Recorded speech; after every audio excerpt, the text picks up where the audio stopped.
much. Nabila, can you make on cam? And Welly, can you make on cam? Is it okay?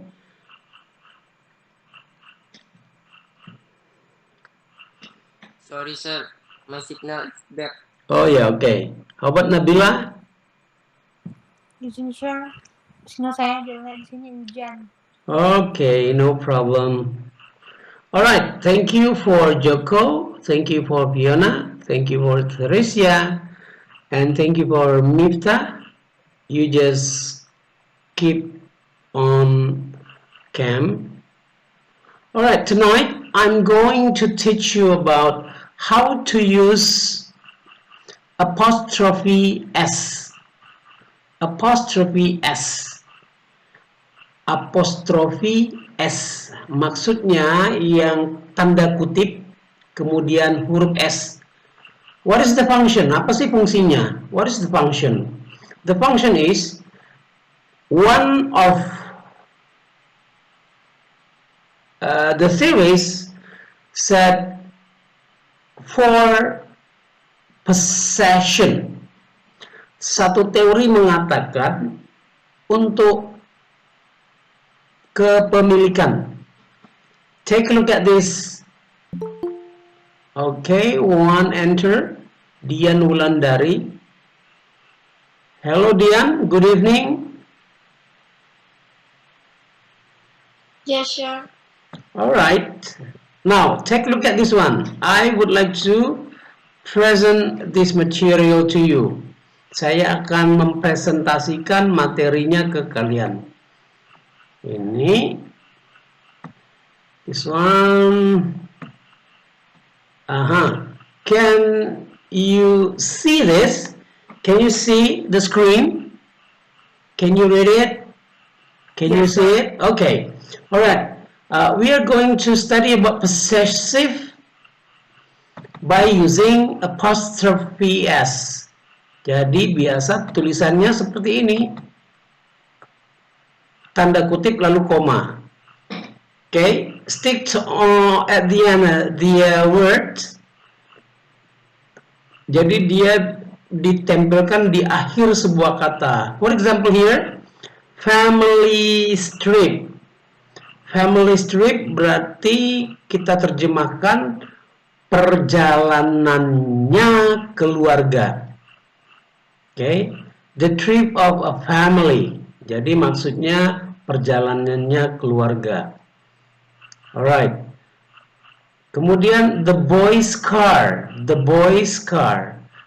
Berarti terjemahannya dari car, lalu apostrofi S-nya itu kita berikan, kita terjemahkan sebagai nya, kemudian anak laki-laki. Jadi mobilnya anak itu, gitu terjemahannya. Mobilnya, nyanya itu apostrofi S-nya kita terjemahkan. Mobilnya anak itu. And then ada lagi noun owner. Jadi maksudnya penjelasannya ya. Thomas notebook. Maksudnya buku catatannya si Thomas. Kebetulan akhiran nama Thomas berakhiran S. Oke.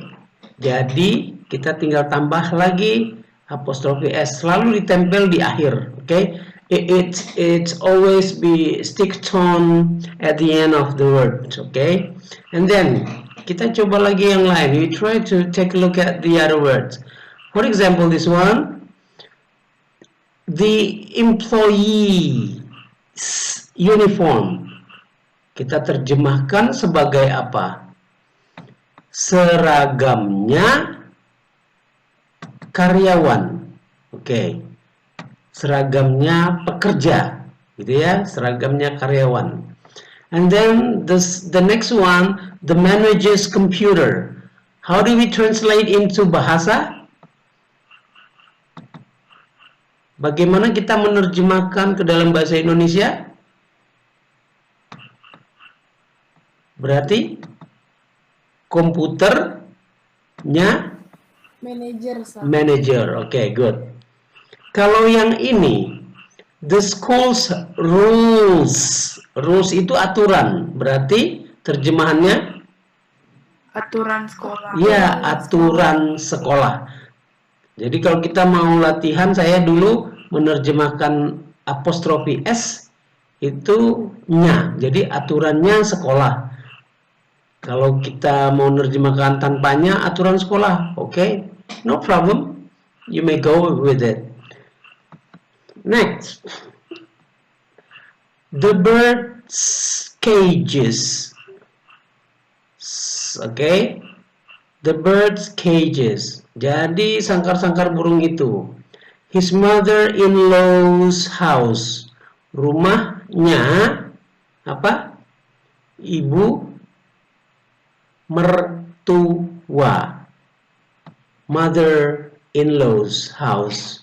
Rumahnya ibu mertua. Nah, sekarang pertanyaannya, the question is, why it's a little bit different when we see the apostrophe after S. Kok di sini ada sedikit perbedaan ya? Apostrofinya kok setelah S? Nah, lihat. Kalau kata benda itu dijamakkan dalam bentuk jamak, ini kan dalam bentuk jamak nih, udah ditambah S. Sekolah-sekolah gitu ya. Dia bukan bentuk dasar, bentuk dasarnya sekolah. Oke, the basic form is school. Kemudian dibikin bentuk jamak, ditambah S. Nah, yang dalam bentuk jamak artinya ditambahkan S karena bentuk jamak, maka apostrofinya setelah S tersebut, huruf S tersebut. Coba lihat. Oke. Bisa lihat ya, jadi beda ya. Nah, sekarang tamas. Loh, tamas kok enggak hanya apostrofi saja, kok masih S? Iya, karena memang bentuk dasar nama tamas memang sudah ada S sejak awal. Bukan karena tambahan. Kalau schools itu tambahan. Karena bentuk jamak ditambah S. Nah, yang seperti itu harus apostrofinya setelah S. After S. After letter S. Contohnya bird. Bird bentuk tunggal lalu dijamakkan birds. Berarti saya mau bikin bentuk posesif atau nya, milik, itu hanya kasih apostrofinya saja setelah S. Gitu ya. Jadi kalian bisa tahu kapan saya meletakkan apostrofi baru S, kapan sih setelah S apostrofinya. Apabila kata benda itu dibentuk menjadi jamak, maka kita hanya memberikan apostrofi saja setelah huruf S itu. If the noun is in the form of plural, so we attach the apostrophe after the letter S. Gitu ya, ngerti ya? Jadi setelah huruf S-nya. Oke. Nah, sekarang kalau bagaimana yang tadi apostrofi S itu untuk posesif yang compound noun. Compound noun itu maksudnya seperti ini.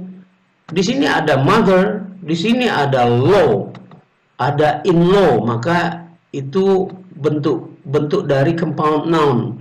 Kita tidak fokus ke situ dulu.